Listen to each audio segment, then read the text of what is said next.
Malappuram KSRTC ഡിപ്പോയ്ക്ക് ഓണസമ്മാനമായി Malappuram up hill lions ക്ലബിന്റെ clock mirror tower. SS media മലബാറിന്റെയും മലപ്പുറത്തിന്റെയും വാർത്തകളും വിശേഷങ്ങളും അറിയാൻ ഈ ചാനൽ ഇപ്പോൾ തന്നെ സബ്സ്ക്രൈബ് ചെയ്യുക. എല്ലാം കൃത്യസമയം പാലിക്കൂ, സ്മാർട്ട് ആവൂ എന്ന ലേബലിൽ മലപ്പുറം KSRTC ഡിപ്പോയിൽ പുതിയ ക്ലോക്ക് മിറർ ടവർ സ്ഥാപിച്ചു.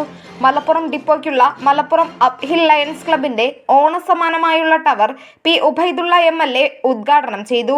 C. ബാബുരാജൻ അധ്യക്ഷത വഹിച്ചു. മലപ്പുറം ലയൺസ് ജില്ലാ ചെയർപേഴ്സൺ പ്രദീപ് പാമ്പലത്ത്, ജില്ലാ ട്രാൻസ്പോർട്ട് ഓഫീസർമാരായ ജോഷി, അനസ്, ലയൺസ് നേതാക്കളായ പ്രസാദ് കുന്നൂർ, ഡോക്ടർ സുനീഷ്, സുധീഷ്, ജതീന്ദ്രൻ തുടങ്ങിയവർ പ്രസംഗിച്ചു. രഞ്ജിത്ത് ഡാലിയ സ്വാഗതവും ഷിബു നന്ദിയും പറഞ്ഞു. Nandana Babu, SS news, Malappuram.